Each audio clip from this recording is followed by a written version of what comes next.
বোরের ত্রুটিগুলো দূর করার জন্য সমারফিল্ড একটা চেষ্টা করলেন। তিনি প্রিন্সিপাল কোয়ান্টাম নাম্বারের পাশাপাশি আরেকটা কোয়ান্টাম নাম্বার তিনি প্রস্তাব দিলেন, একটা রেডিয়াল পার্ট, একটা অ্যাঙ্গুলার পার্ট, এই দুটোর কোয়ান্টাইজেশনের মাধ্যমে। কিন্তু তাতে ফাইন স্ট্রাকচারটা ব্যাখ্যা হলো, অর্থাৎ প্রথম যে জুম করে দেখা গেল যে এক একটা লাইন কয়েকটা লাইনের সমষ্টি, সেইটা ব্যাখ্যা হলো। কিন্তু তার পরবর্তী যে আরও যে সূক্ষ্ম স্ট্রাকচার, ফাইন স্ট্রাকচার, একটা হচ্ছে Zeeman effect due to magnetic field, আর একটা হচ্ছে স্টার্ক এফেক্ট, এইগুলো কিন্তু ব্যাখ্যা হলো না। শুধু একটা ত্রুটি দূর হলো, কিন্তু অসংখ্য যে ত্রুটি সেগুলো কিন্তু দূর হলো না। ফলে বিজ্ঞানীরা একটা নতুন মডেলের কথা ভাবতে লাগলেন, এবং সেই সময় কিন্তু ওই দা ব্রয়ের ডুয়ালিটির ব্যাখ্যা চলে এসছে, যে ইলেকট্রনের দ্বৈত সত্তা রয়েছে, কিছু এক্সপেরিমেন্টে পার্টিকেলের মতো বিহেভ করে, কিছু এক্সপেরিমেন্টে ওয়েভের মতো বিহেভ করে। তাহলে এইভাবে যে শুধু পার্টিকেল ধরে করা হচ্ছে তাতে কিন্তু হবে না। তো 1926-এ বিজ্ঞানী শ্রোডিঞ্জার ওয়েভ মেকানিক্যাল মডেল দিলেন। সেখান থেকেই আধুনিক যে কোয়ান্টাম মেকানিক্স তার যাত্রা শুরু।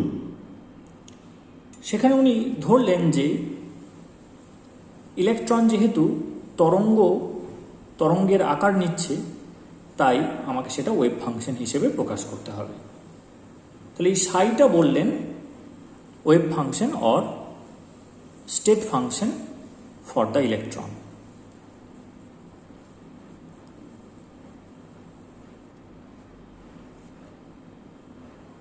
এটাকে উনি বললেন যে কয়েকটা শর্ত মেনে চলা দরকার। 1 নম্বর, ইট মাস্ট বি কন্টিনিউয়াস।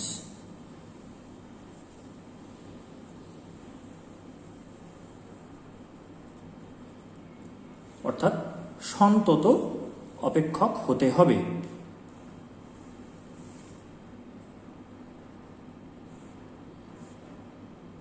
এরকম যাচ্ছে, হঠাৎ করে কেটে গেলে হবে না। আবার এরকম হলে হবে না, এটা বাতিল, এটা বাতিল।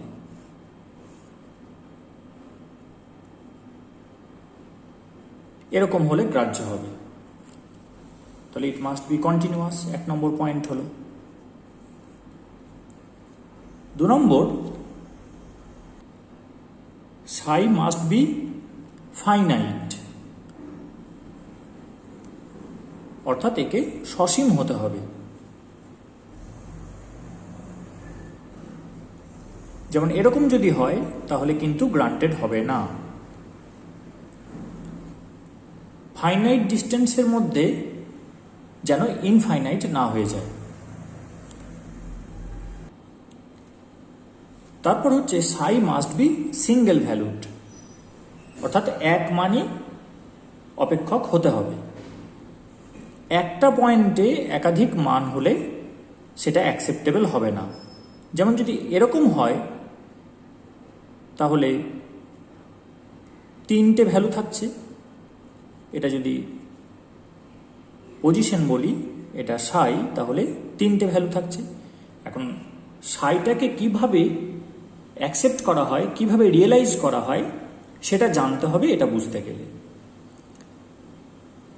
যেহেতু ইলেকট্রনটা ওয়েভ নেচারে এক্সিস্ট করছে, একদম পার্টিকেল না। পার্টিকেল হলে তার একটা সময়ে একটাই পজিশন থাকতো। এখন ওয়েভ নেচার হলে একটা সময়ে সে অনেকটা জায়গা সে এনজয় করবে। ফলে এখন আমাকে প্রবাবিলিটি দিয়ে ভাবতে হবে। একটা ক্লাসিক্যাল পার্টিকেল যেমন একটা সময়ে একটা জায়গাতেই থাকে, আবার কিছুক্ষণ পরে সে হয়তো অন্য জায়গায় চলে যায়, কিন্তু সেটা একটা ডেফিনিট জায়গা। কিন্তু ওয়েভের ক্ষেত্রে তার একটা প্রবাবিলিটি থাকে যে এখানটা থেকে এই জায়গার মধ্যে সে থাকতে পারে। আবার কিছু সময় পরে দেখা যাবে যে এখান থেকে সে এই জায়গার মধ্যে থাকতে পারে। তাকে প্রবাবিলিটি দিয়ে রিয়েলাইজ করতে হয়, আর প্রবাবিলিটিটা হচ্ছে এই সাইয়ের স্কোয়ার। সাইকে স্কোয়ার করলে তার প্রবাবিলিটি আসে। প্রবাবিলিটি অর্থাৎ probability of finding an electron or any other quantum mechanical particle. এখন যদি সাইয়ের 3টে পয়েন্ট থাকে একটা পজিশনে, তাহলে সাই স্কোয়ার কি হবে? সাই স্কোয়ারের 3টে ভ্যালু বেরোবে, অর্থাৎ 3 ধরনের প্রবাবিলিটি। এটা অ্যাকসেপ্টেবল নয়। অনেক জায়গায় ও থাকুক, একই সাথে ছড়িয়ে থাকুক, ডিফিউজ হয়ে থাকুক, সেটা অসুবিধা নেই, কারণ ওয়েভ নেচার যদি থাকে তাহলে এটা তার একটা বৈশিষ্ট্য। কিন্তু সম্ভাবনাটা চেঞ্জ করবে না। প্রবাবিলিটিটা একাধিক হতে পারে না, পজিশন একাধিক হতে পারে, কিন্তু এই যে এখান থেকে এখানের মধ্যে ওকে পাবো, তার যে সম্ভাবনাটা, দ্যাট মাস্ট নট চেঞ্জ। যেমন ধরি একজন মাতাল ড্রিঙ্কার, সে একটা বার থেকে বেরোচ্ছে। এবার সেই বার থেকে 3টে রাস্তায় আছে, তাহলে সে কোন দিকে যেতে পারে? তার তো এখন মাথার ঠিক নেই। সে এদিকে যেতে পারে, সে এদিকে যেতে পারে, সে এদিকেও যেতে পারে, কারণ সে তার ঘর কোন দিকে সেটা হারিয়ে ফেলেছে। তার মাথার যে জিপিএস ম্যাপ সেটা খারাপ হয়ে গেছে। যতক্ষণ না নেশাটা কাটছে সেটা ঠিক হবে না। তাহলে সে কোন রাস্তা দিয়ে যাবে সেটা ঠিক নেই। সেটা এদিকেও হতে পারে, এদিকেও হতে পারে, এদিকেও হতে পারে। কিন্তু প্রবাবিলিটি কি কোনো একটা দিকে যাওয়ার? সেটা হচ্ছে 1/3, অর্থাৎ interest event by total number of events. Total number of event হচ্ছে 3, আর ইন্টারেস্ট ইভেন্ট হচ্ছে একটা, অর্থাৎ এই রাস্তা দিয়ে যাওয়ার প্রবাবিলিটি কত? সেটা 1/3। এই রাস্তা দিয়ে যাওয়ার সম্ভাবনা কত? 1/3। এই রাস্তা দিয়ে যাওয়ার সম্ভাবনা কত? 1/3। এই 1/3 সম্ভাবনাটা চেঞ্জ করবে না। This 1/3 probability will not change. রাস্তাটা পরিবর্তন হতে পারে, হয় এদিকে যেতে পারে বা এদিকে বা এদিকে, কিন্তু 1/3 প্রবাবিলিটি এক একটা রাস্তাতে যাওয়ার, that probability will not change. এটা 1/4 হয়ে যাবে না বা 1/2 হয়ে যাবে না। সেরকম সাই স্কোয়ার হচ্ছে probability of finding an electron. তাহলে সাইয়ের 3টে ভ্যালু হলে সাই স্কোয়ারেরও 3টে ভ্যালু থাকছে। প্রবাবিলিটি 3 রকম হতে পারে না, প্রবাবিলিটি একটাই হবে। সেই জন্য সাইকে হতে হবে একমানি অপেক্ষক, অর্থাৎ সিঙ্গেল ভ্যালুড ফাংশন। একটু পরেই আমরা দেখব শ্রোডিঞ্জার ইকুয়েশনটা কেমন। সেখানে দেখব যে ডবল ডেরিভেটিভ রয়েছে। তাহলে সেকেন্ড অর্ডার ডিফারেন্সিয়েশন যদি থাকে, তাহলে ফার্স্ট অর্ডারকে কন্টিনিউয়াস হতে হবে, না হলে সেকেন্ড অর্ডার ডিফারেন্সিয়াল করা সম্ভব নয়। তাহলে সাই যেমন continuous, d psi dx must also be continuous, অর্থাৎ এটাকেও সন্তত হতে হবে। সম্ভাবনা যেমন রয়েছে একটা জায়গা থেকে আরেকটা জায়গার মধ্যবর্তী যে জায়গাটা, একটা পজিশন থেকে আরেকটা পজিশন, তার মাঝের যে স্পেসটা, তার মধ্যে ইলেকট্রনকে পাওয়ার একটা সম্ভাবনা রয়েছে। কিন্তু যদি আমি এন্টায়ার স্পেসটা ধরি, যতটা জায়গাতে প্রবাবেল, সেখানে কিন্তু ওকে যেন পাওয়া যায় পুরোপুরি। তাহলে এটা বলতে পারি যে সাই স্কোয়ার ডি টাউ, এটা রেঞ্জ। কেন ডি টাউ লিখলাম? কারণ ডি টাউ এর মধ্যে 3টে অ্যাক্সিস ঢুকে আছে, ডিএক্স, ডিওয়াই, ডিজেড। ডি টাউটা আসলে ডিএক্স, ডিওয়াই, ডিজেড। এটাকে প্রপার রেঞ্জের মধ্যে যদি ইন্টিগ্রেশন করা হয়, সেটা 0 to ইনফিনিটি হতে পারে, সেটা 0 to 1 হতে পারে, 0 to L হতে পারে, সিস্টেমের উপর নির্ভর করছে, বা -ইনফিনিটি টু +ইনফিনিটি, অর্থাৎ এদিকে যতটা যাওয়া সম্ভব, এদিকে যতটা যাওয়া সম্ভব, তার মধ্যে ওকে পেতেই হবে, পাবই। এটা হচ্ছে সাই মাস্ট বি কোয়াড্রেটিক্যালি ইন্টিগ্রেবল, কথাটার মানে এটা। আরেকটা জিনিস সাইয়ের শর্ত হিসেবে, যে অসীমে গিয়ে যেন এটা ভ্যানিশ করে যায়, অর্থাৎ সাই must be 0 and hence psi square also at infinity। অসীম দূরত্ব গিয়ে যেন তাকে আর না পাই। অর্থাৎ যদি একটা নিউক্লিয়াস থাকে, আমি যদি ইলেকট্রনকে স্টাডি করি যে কোথায় রয়েছে, তাহলে এই অঞ্চলটাই রইল, কিন্তু এই প্লাসের রেসপেক্টে অসীম দূরত্বে গিয়ে যেখানে এর প্রভাব আর কাজ করে না সেখানে যেন আর না থাকে, সাইটা যেন 0 হয়। এটা যুক্তি দিয়েই বোঝা যাচ্ছে। শ্রোডিঞ্জার যে ইকুয়েশনটা দেন, ওয়েভ ইকুয়েশন, সেটা হচ্ছে I(H() del psi del t equals to H cap psi। এটা হচ্ছে law of causality in quantum mechanics.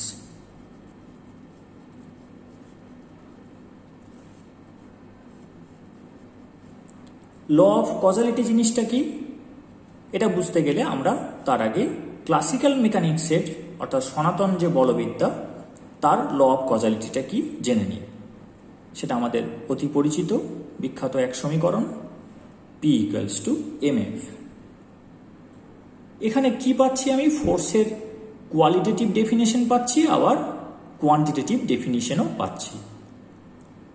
একটা বস্তু যার ভর m, মাস m, তার মধ্যে f অ্যাক্সিলারেশন তৈরি করতে গেলে p ফোর্স অ্যাপ্লাই করতে হবে। তাহলে এই যে এই এফেক্টটা পাওয়ার জন্য, এই অ্যাক্সিলারেশন এফেক্টটা পাওয়ার জন্য এই ফোর্সটা প্রয়োজন, অর্থাৎ এই কজটা দায়ী, তাই একে বলা হচ্ছে ল অফ কজালিটি। সেরকম কোয়ান্টাম মেকানিক্সেও একটা ল অফ কজালিটি থাকবে, কারণ এই সূত্রটা ওখানে কাজ করে না, যেহেতু পার্টিকেল নেচারটা থাকছে না। P = mf এর সাহায্যে আমরা কোনো বস্তু এই মুহূর্তে এখানে থাকলে কিছুক্ষণ পরে কোথায় যাবে সেটা আমরা বের করে ফেলতে পারি অ্যাকুরেটলি। এখানে ল অফ কজালিটির সাহায্যে আমরা কোনো একটা কোয়ান্টাম মেকানিক্যাল পার্টিকেল এখানে থাকলে কিছুক্ষণ পর কোথায় যাবে সেটা বের করতে পারবো। কিন্তু ডিফারেন্সটা কোথায়? এখানে আমি পার্টিকেলের এক্স্যাক্ট পজিশন বলতে পারবো না, আমি এখানে একটা সম্ভাবনা বলতে পারবো, একটা আনসার্টেনটি থাকবে ওর পজিশনের সাথে যুক্ত হয়ে। আবার কিছু সময় পরে এখানে সম্ভাবনা কত সেটাও বলতে পারবো, অন্য জায়গায় সম্ভাবনা কত সেটাও বলতে পারবো, ম্যাক্সিমাম প্রবাবিলিটি কোথায় সেটা আমরা বলতে পারবো। তো এই law of causality in quantum mechanics সেটা হচ্ছে এই শ্রোডিঞ্জার ইকুয়েশন। এটাকে বলা হচ্ছে টাইম ডিপেন্ডেন্ট শ্রোডিঞ্জার ইকুয়েশন। কিন্তু টাইম ডিপেন্ডেন্ট নিউটনিয়ান ইকুয়েশন কেন বলা হলো না? কারণ একটা পার্টিকেল যখন ওয়েভ নেচার সে ম্যানিফেস্ট করছে না, তার মানে সে পার্টিকেলটা হেভি পার্টিকেল। অর্থাৎ দাব-রয়ের ইকুয়েশনটা বসালে দেখা যাবে সেখানে যে ওয়েভটা জেনারেট হচ্ছে সেটা ওর যে ডাইমেনশন তার রেসপেক্টে নেগলিজেবল। এই কথাগুলো আমি বলেছি কোথায়? ওই জেই মেন, অ্যাডভান্সড, নিট এই বলে একটা প্লেলিস্ট আছে, সেখানে আমি কিছু অঙ্ক সলভ করিয়েছি সিরিজে, অ্যাটমিক স্ট্রাকচারে 1, 2, 3, 4 করে করে। সেখানে আমি দাব-রয়ের দুটো প্রবলেম করিয়েছি, সেখানে দেখিয়েছি যে ট্রাকের ক্ষেত্রে ভ্যালিড নয়, টেনিস বলের ক্ষেত্রে ভ্যালিড নয়, কিন্তু ইলেকট্রনের ক্ষেত্রে ওই ওয়েভটা ভ্যালিড। ইকুয়েশনটা সবার ক্ষেত্রে ভ্যালিড, কিন্তু যে ওয়েভটা জেনারেট হবে সেটা ট্রাকের ডাইমেনশনের রেসপেক্টে বা টেনিস বলের ডাইমেনশনের রেসপেক্টে নেগলিজেবল, তাই ওর ক্ষেত্রে অ্যাপ্লিকেবল নয়। তাই যে রেডিয়েশনগুলো ঘুরে বেড়ায় সেই রেডিয়েশন বা অন্যান্য ফিল্ড এর যে পাথ, এর যে ট্র্যাজেক্টরি, এখান থেকে যে এখানে যাবে তাকে হ্যাম্পার করে না। কিন্তু একটা কোয়ান্টাম মেকানিক্যাল পার্টিকেল যখন এখান থেকে এখানে যায়, যেহেতু ওটা সেন্সিটিভ, খুব হালকা এবং তার আনসার্টেনটি রয়েছে, তাই যে ফিল্ড এবং রেডিয়েশন বাজারে ঘুরে বেড়াচ্ছে তার সঙ্গেও ইন্টারাক্ট করে এবং সেটা এর প্রবাবিলিটিকে হ্যাম্পার করবে, এর স্টেটকে ও চেঞ্জ করবে। তাহলে একটা হচ্ছে নিজস্ব এভলিউশন, টাইম এভলিউশন, আরেকটা হচ্ছে ওই এক্সটার্নাল ফিল্ড ওকে যেভাবে ডিস্টার্ব করছে, সেইটার জন্য এখানে ইকুয়েশনটাতে টাইম থাকে। ধরি রাস্তা দিয়ে একটা ইলেকট্রন যাচ্ছে, আর এখানে ধরি রাস্তা দিয়ে একটা ট্রাক যাচ্ছে।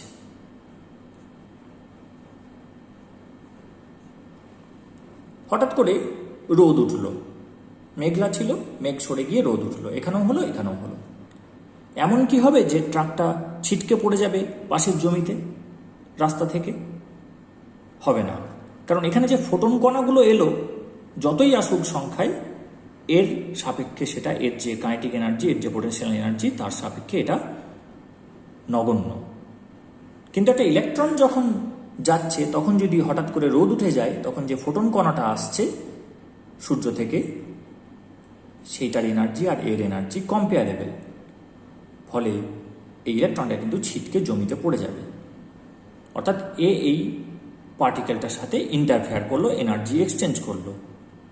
তাই এক্সটার্নাল রেডিয়েশন, এক্সটার্নাল ফিল্ড কি করে? স্টেটটাকে নষ্ট করে বা স্টেটটাকে চেঞ্জ করে। তাই তাকে ধরা হয়েছে এই টাইমের সাহায্যে।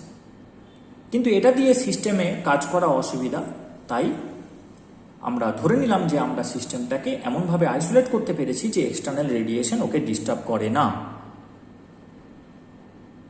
সেখানে এই টাইমের ফ্যাক্টরটা থাকবে না, তখন এটা হয়ে যাবে টাইম ইন্ডিপেন্ডেন্ট শ্রোডিঞ্জার ইকুয়েশন। তাহলে এটা স্পেসিফিক কেস, ওটা জেনারেল কেস। এটাও শ্রোডিঞ্জার ইকুয়েশন, কিন্তু এটা আইসোলেটেড সিস্টেমের ক্ষেত্রে, আনপার্টার্বড সিস্টেমের ক্ষেত্রে, যেখানে কোয়ান্টাম মেকানিক্যাল পার্টিকেলটাকে বাইরে থেকে কেউ ডিস্টার্ব করছে না। যে ফোর্সটা দেওয়া হচ্ছে ওর পরিবর্তনের জন্য সেইটা আছে, কিন্তু তার বাইরে আর কেউ ডিস্টার্ব করছে না। সেই সহজ ইকুয়েশনটা গিয়ে দাঁড়ালো এরকম, H cap psi equals to E psi. এই দুটো সাইয়ের মধ্যে পার্থক্য আছে। এই সাইটা function of position and time দুটোই। এই সাইটা কিন্তু শুধু ফাংশন অফ পজিশন, টাইমটা থাকছে না। এটা দেখতে কীরকম? এটা হচ্ছে হ্যামিল্টনিয়ান অপারেটর বা টোটাল এনার্জি অপারেটর। যখন সাইয়ের প্রস্তাব করা হয়েছিল, শ্রোডিঞ্জার যখন করেছিলেন, তখন উনি বলেছিলেন যে যেহেতু সাইটা ওয়েভ ফাংশন বা স্টেট ফাংশন, সাইয়ের মধ্যে সিস্টেম সম্পর্কে সব ইনফরমেশন আছে। এখন আমার কাজ হবে, যেহেতু একটা ম্যাথামেটিক্যাল ফাংশন, এটা একটা ম্যাথামেটিক্যাল অপারেটরের সাহায্যে ওখান থেকে ইনফরমেশন এক্সট্রাক্ট করতে হবে। এবার এই সাইয়ের ওপর যদি আমি লিনিয়ার মোমেন্টাম অপারেটর চালাই, তাহলে লিনিয়ার মোমেন্টাম বেরিয়ে আসবে, অর্থাৎ আমি লিনিয়ার মোমেন্টাম পেয়ে যাব।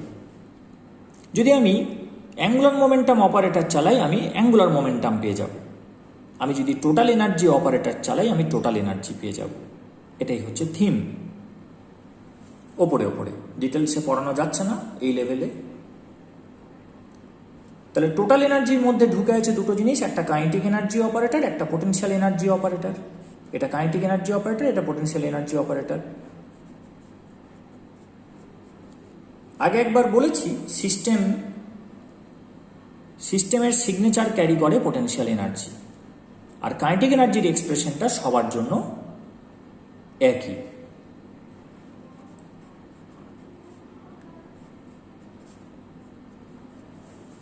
এটা ভি সাই হলো, ভি সাইকে এদিকে নিয়ে চলে গেলাম। তাহলে এটা সমান লিখতে পারবো ই মাইনাস ভি সাই।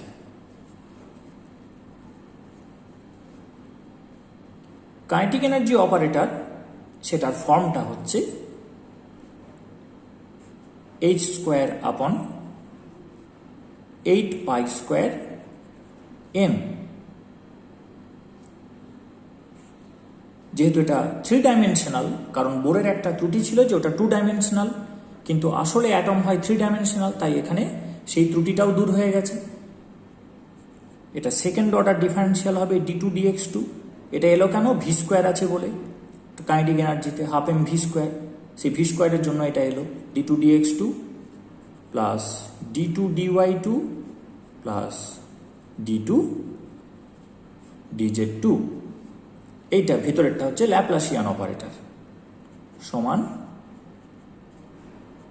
ই মাইনাস ভি সাই। এবার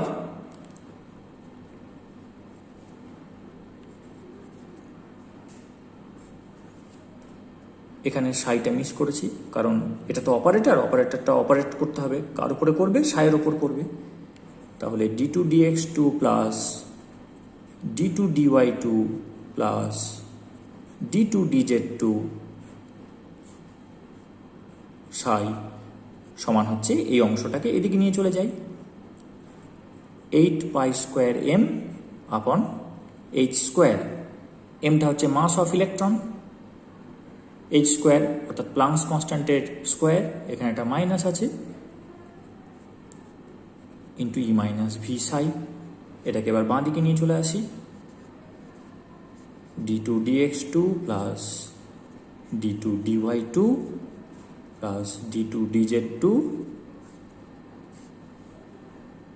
অফ সাই প্লাস, এটা যদি এদিকে আসে এই মাইনাসটা প্লাস হয়ে যাবে, 8 pi square M E minus V psi আপন এইচ স্কোয়ার ইকুয়ালস টু 0।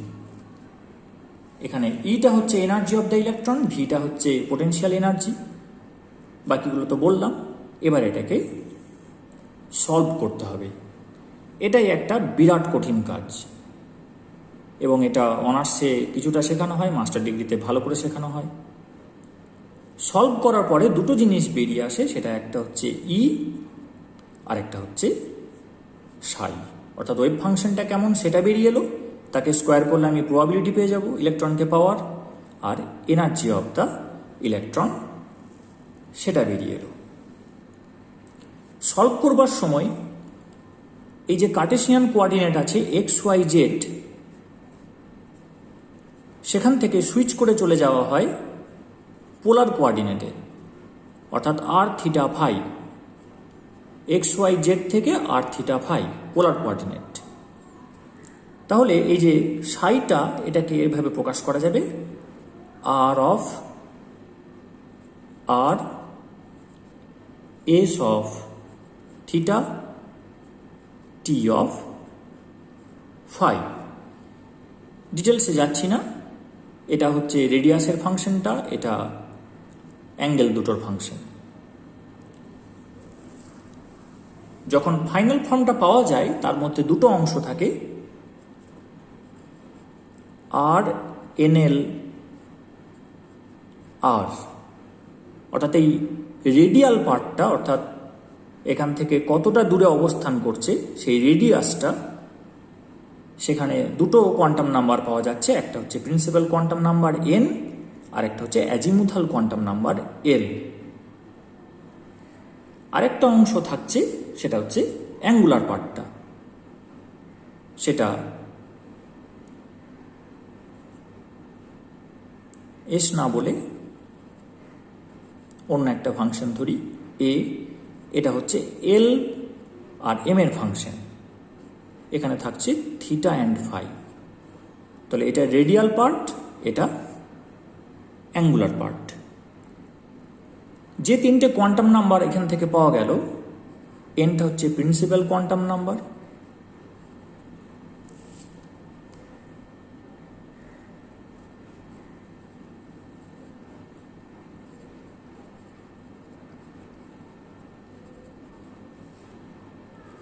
এলটা হচ্ছে অ্যাজিমুথাল কোয়ান্টাম নাম্বার,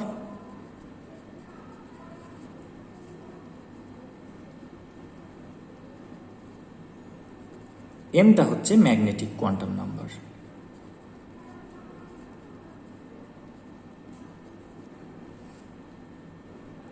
এনটা রিপ্রেজেন্ট করে অরবিটকে এবং অরবিটের সাইজকে। প্রতিটা এনের জন্য কিছু এল থাকে, অর্থাৎ অ্যাজিমুথাল কোয়ান্টাম নাম্বার। এটা রিপ্রেজেন্ট করে সাব অরবিটকে, অর্থাৎ উপকক্ষকে। এটা কক্ষ, এটা উপকক্ষ। আবার প্রতিটা এলের জন্য কিছু এম থাকে, ম্যাগনেটিক কোয়ান্টাম নাম্বার, যেটা রিপ্রেজেন্ট করে সাব সাব অরবিট বা অরবিটালকে। তাহলে অরবিটের মধ্যে থাকছে সাব অরবিট, সাব অরবিটের মধ্যে থাকছে অরবিটাল। ডিটেলসে আসছি। আমরা দেখলাম যে এন অরবিটকে রিপ্রেজেন্ট করছে, এল অর্থাৎ অ্যাজিমুথাল কোয়ান্টাম নাম্বার সাব অরবিটকে রিপ্রেজেন্ট করছে, এবং এমটা রিপ্রেজেন্ট করছে সাব সাব অরবিট, উপ উপকক্ষ বা অরবিটালকে। এন প্রিন্সিপাল কোয়ান্টাম নাম্বার, মুখ্য কোয়ান্টাম সংখ্যা, কক্ষকে রিপ্রেজেন্ট করছে। অ্যাজিমুথাল কোয়ান্টাম নাম্বার এল, এটা উপকক্ষকে রিপ্রেজেন্ট করছে। আর এমটা এটা উপকক্ষ বা কক্ষককে রিপ্রেজেন্ট করছে, অরবিটালকে। এবার এদের ভ্যালুগুলো কি রকম সেটা অঙ্ক কষবার সময় বেরিয়ে এসছে শর্ত হিসেবে। এগুলো ধরলে তবে সলভ হচ্ছে, তাছাড়া সলভ হচ্ছে না। অর্থাৎ এই কোয়ান্টাম নাম্বারগুলো বাই নো মিনস আরবিট্রারি, মন গড়া নয়, এমনি এমনি বসিয়ে দেওয়া হয়েছে তা না। এগুলো ধরলে তবে সলভ হচ্ছে, তাছাড়া সলভই হচ্ছে না। অর্থাৎ এটা সিস্টেমের একটা পার্ট। এনের ভ্যালুগুলো পাওয়া যাচ্ছে 1 2 3 4 এরকম। যেটা বোর্ড ধরেছিলেন সেটা কিন্তু সত্যি। এবার প্রতিটি এনের ভ্যালুর জন্য এল এর ভ্যালু হচ্ছে 0 to n-1। মানে কি? মানে এনের ভ্যালু যখন 1 নেব তখন এটা 0 to n-1, অর্থাৎ এটা 0ই হবে, শুধু 0 একটা। কিন্তু যখন 2 নেব এনের মান, তখন এটা একবার পাবো 0 আর একবার পাবো 2-1, অর্থাৎ 1। তাহলে এনের ভ্যালু যখন 2, অর্থাৎ সেকেন্ড অরবিটে দুটো সাব অরবিট থাকছে, একটার নাম 0, একটার নাম 1, 0 আর 1।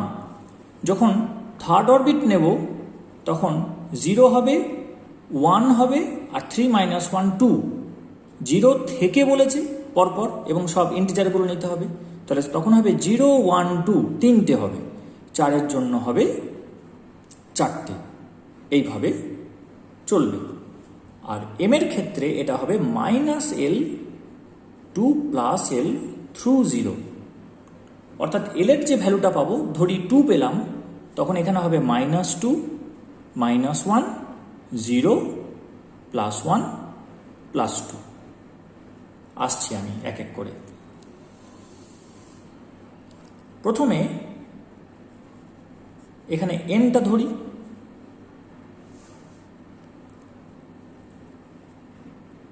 এবার এনের মান আমি নিলাম 1। তাহলে এল কত হবে?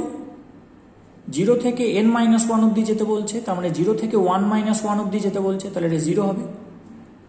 এবার নেম, অর্থাৎ এই অ্যাজিমুথাল কোয়ান্টাম নাম্বার 0 হলে তার নাম কত হবে, নাম কি হবে?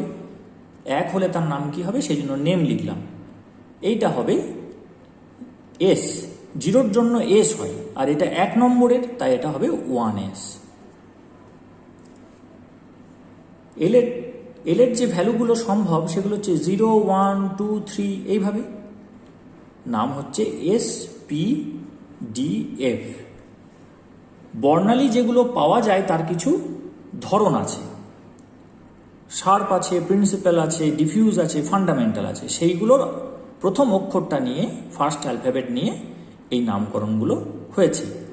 তাহলে শার্প, প্রিন্সিপাল, ডিফিউজ আর ফান্ডামেন্টাল। তো এল এর ভ্যালু যদি 0 হয় তখন নাম হবে এস, যদি 1 হয় নাম হবে পি, 2 হলে নাম হবে ডি, 3 হলে নাম হবে এফ। তাহলে এখানে এল এর ভ্যালু কত? 0, তাহলে এস হবে। কিন্তু সেটা কত রেল? এটা 1-এর 0, তাহলে 1s। একইভাবে যখন আমি সেকেন্ড অরবিটটা নেব তখন এটা হবে 0 to n-1, অর্থাৎ এখানে হবে 0 এবং 1, দুটো হবে কিন্তু এখানে 0 এবং 1। নামগুলো কি কি হবে? 0 হলে এস হয়, কিন্তু এটা 2-এর 0, অর্থাৎ 2-এর এস, তাহলে এটা 2s। আর 1 হলে পি হয়, তাহলে এটা 2p। এবার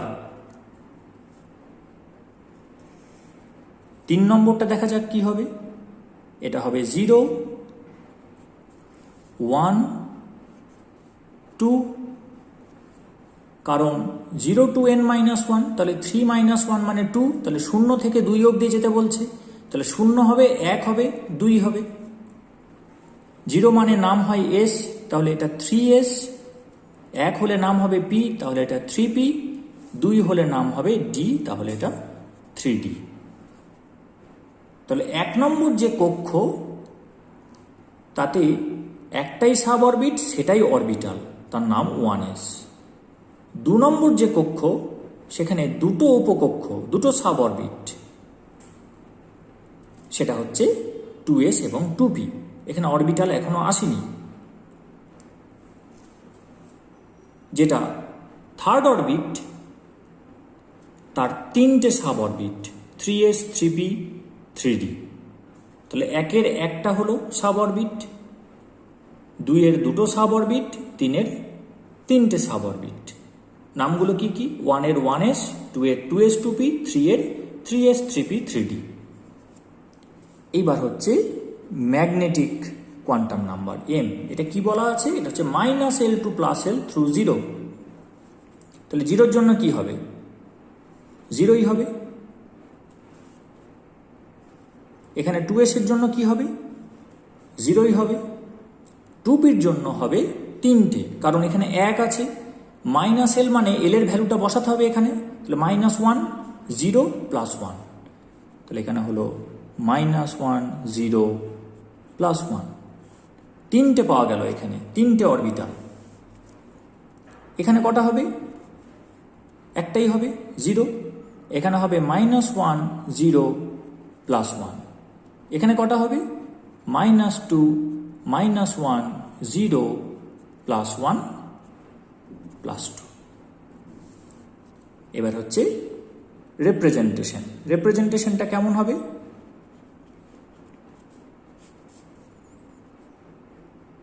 এটাকে একটা ঘর ধরা হচ্ছে।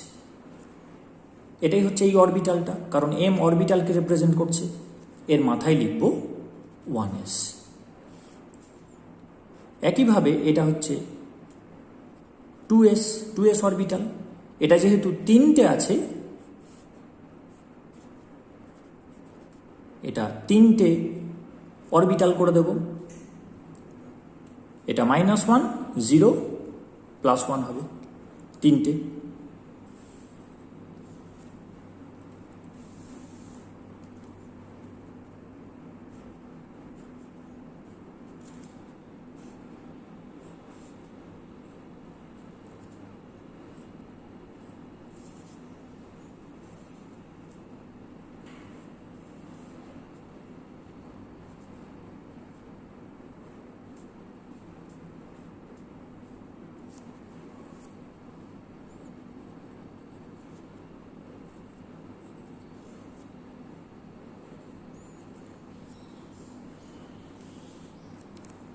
তিন নম্বর কক্ষে 3টে উপকক্ষ রয়েছে। In third orbit there are 3 sub orbits. Azimuthal quantum number এটাকে রিপ্রেজেন্ট করছে 0 1 2।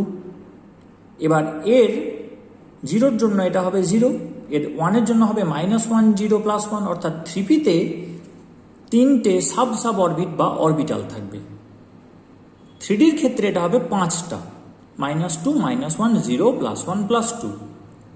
এইভাবে চলতে থাকবে। হোমওয়ার্ক রইল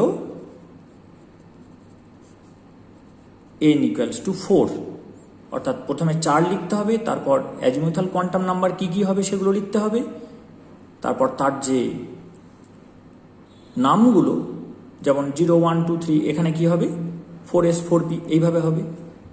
তারপর সেখানে কতগুলো অরবিটাল থাকবে সেটা বের করতে হবে ম্যাগনেটিক কোয়ান্টাম নাম্বার অনুযায়ী। তারপর এই ছবিটা আঁকতে হবে। এই 4-এরটা হোমওয়ার্ক। শ্রোডিঞ্জার ইকুয়েশনটা সলভ করার পরে আমরা দেখেছি 3টে কোয়ান্টাম নাম্বার, একটা n, একটা l, একটা m। n হচ্ছে প্রিন্সিপাল কোয়ান্টাম নাম্বার, l হচ্ছে অ্যাজিমুথাল কোয়ান্টাম নাম্বার, m হচ্ছে ম্যাগনেটিক কোয়ান্টাম নাম্বার। এবার এই n এর জন্য প্রথম লাইন স্পেকট্রা ব্যাখ্যা হলো, যেটা বোর করেছিলেন। তারপর যে lটা অ্যাজিমুথাল কোয়ান্টাম নাম্বার, অর্থাৎ এর যে আবার ভাগ রয়েছে 2s 2p, 2 থেকে 1-এ নামছে। এটা বোর তত্ত্বে ভাবা হয়েছিল যে একটাই লাইন পাওয়া যাবে, কিন্তু 2 থেকে যখন 1-এ নামবে তখন 2s থেকে নামতে পারে, 2p থেকে নামতে পারে, অর্থাৎ ফাইন স্ট্রাকচার আসছে, দুটো লাইন পেয়ে যাচ্ছি। কিন্তু 1s এবং 2s এর মধ্যে যে গ্যাপ, 2s 2pর মধ্যে গ্যাপটা অনেকটা কম, ফলে লাইন দুটো কাছাকাছি আসবে। তাহলে ফাইন স্ট্রাকচারের ব্যাখ্যাটা কি থেকে হলো? এল দিয়ে হয়ে গেল, যেটা সমারফেল্ড একবার অ্যাটেম্প্ট করেছিলেন। কিন্তু তারপরে যখন ম্যাগনেটিক কোয়ান্টাম নাম্বার এলো তখন সমারফেল্ড আর পারলেন না। সেটা আমরা কোত্থেকে পাচ্ছি? কোয়ান্টাম মেকানিক্যাল যে মডেল সেখান থেকে পাচ্ছি, ওয়েভ মেকানিক্যাল মডেল থেকে। এখানে দেখা যাচ্ছে যে আরও একটা কোয়ান্টাম নাম্বার রয়েছে, সেটা হচ্ছে এম, যেটা জিম্যান এফেক্টকে এক্সপ্লেন করছে, যে ফার্দার কিভাবে লাইনগুলো ভেঙে যাচ্ছে in presence of magnetic field. তখন দেখা গেল যে এক একটা সাব অরবিটে আবার রয়েছে বিভিন্ন সাব অরবিট বা অরবিটাল, অর্থাৎ 2p থেকে 1s-এ যাওয়া মানেই কিন্তু 2p থেকে নয়, সেটা 2pর কোন জায়গা থেকে আসছে, +1 থেকে, -1 থেকে, না 0 থেকে, সেটা জানতে হবে। সেরকমভাবে ভেঙে যাচ্ছে। কিন্তু এরপরেও যে আরও একটা আছে স্টার্ক এফেক্ট, সেটা কোথায়? সেটা তো এখান থেকে অঙ্ক কোষে বেরোলো না, সেটা অঙ্ক কোষে বেরোবে না। তার কারণ সেটা হচ্ছে স্পিন। ইলেকট্রন যেমন নিউক্লিয়াসের চারপাশে ঘুরছে রেভলিউশন, তার পাশাপাশি তার কিন্তু রোটেশনটাও হয়, অর্থাৎ revolution around its own Axis, তার রোটেশন হচ্ছে, সেটার নাম হচ্ছে স্পিন।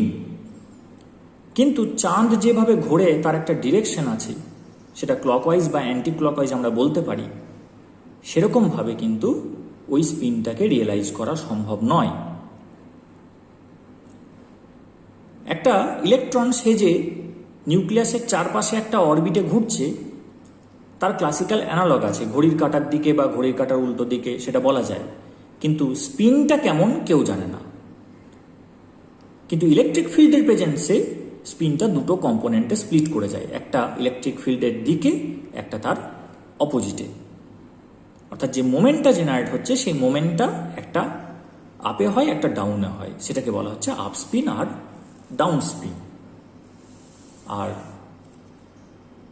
যেটা পলিজ এক্সক্লুশন প্রিন্সিপাল, যেটা তার পরে আবিষ্কার হয়েছিল, সেই থিওরি বলছে যে প্রতিটি অরবিটালে এরকম একটা করে জোড়া থাকবে, একটা আপস্পিন থাকবে, একটা ডাউন স্পিন থাকবে। এই আপস্পিনটাকে ডিনোট করা হবে প্লাস আপ, ডাউন স্পিনটাকে ডিনোট করা হবে মাইনাস আপ। এটা এক্সপেরিমেন্টের মাধ্যমে পাওয়া গেছে, অঙ্ক কোষে এটাকে পাওয়া যায়নি। তাহলে এখানে থাকবে একটা আপ স্পিন, একটা ডাউন স্পিন, তাহলে প্লাস আপ মাইনাস আপ। এখানে থাকবে একটা আপ স্পিন, একটা down spin, plus minus up. এখানে যখন ভর্তি করব তখন কিন্তু একটু সাবধান। এখানে ঢোকার পর তার পরের ইলেকট্রনটা ডাউন স্পিন হবে না, কারণ এখানে পাশের যে ঘরটা রয়েছে তার এনার্জি সমান, ডিজেনারেট অরবিটাল। তাহলে ডিজেনারেট অরবিটাল যদি পায়, আরেকটা ঘর যদি পায়, তাহলে এর সাথে ফালতু শেয়ার করতে যাবে না, সেই জন্য আগে এখানে আসবে। এটা হচ্ছে হুন্স মাল্টিপ্লিসিটি রুল। এটা হলো পলিজ এক্সক্লুশন প্রিন্সিপাল, যে একটাতে দুটোর বেশি থাকতে পারে না, একটা প্লাস থাকে, একটা মাইনাস থাকে।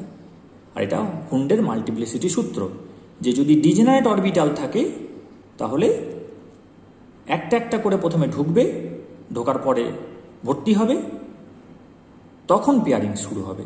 তাহলে প্রথমে এখানে ঢুকলো, তারপর এখানে ঢুকলো, তারপর এখানে ঢুকলো, এবার উপায় নেই, এইবার ডাউন স্পিন ঢুকবে। তাহলে এখানে কটা ঢুকলো? এখানে হলো 3 into plus minus 2, sorry 3 into plus minus half. একইভাবে এখানে হবে প্লাস মাইনাস হাফ, এখানে হবে 3 ইন্টু প্লাস মাইনাস হাফ, মানে 6টা। এখানে কটা ঢুকতে পারছি? এখানে এক একটাতে দুটো করে, তাহলে 5টা আছে, 5 দুগুণে 10, প্লাস মাইনাস হাফ ইন্টু 5। তাহলে টোটাল এখানে ইলেকট্রন সংখ্যা কত? 2, 6 আর 10, তাহলে 18টা। এখানে 10টা, এখানে 6টা, এখানে দুটো, 16 আর 2 18। এবার এখানে যদি আমি 2n² ফর্মুলাটা অ্যাপ্লাই করি, তাহলে 2 ইন্টু 3² সমান হচ্ছে 18। অর্থাৎ কোন কক্ষে কতগুলো ইলেকট্রন থাকবে সেটা 2n² ফর্মুলা দিয়ে বেরিয়ে যাচ্ছে। পরেরটা চেক করা যাক, পরেরটা না, আগেরটা। এর পরেরটা তোরা চেক করবি, হোমওয়ার্ক দেওয়া রয়েছে। এখানে কটা রয়েছে? এখানে রয়েছে দুটো ইলেকট্রন 2s-এ, 2p-তে 6টা, তাহলে 8টা হলো। তাহলে 2n² অ্যাপ্লাই করা যাক, 2 ইন্টু 2², তাহলে 8টা মিলে যাচ্ছে। এখানে 2 ইন্টু 1², তাহলে দুটো মিলে যাচ্ছে। তাহলে একটা অরবিটে কতগুলো টোটাল ইলেকট্রন থাকবে সেটা 2n² ফর্মুলা দিয়ে মিলে যাচ্ছে।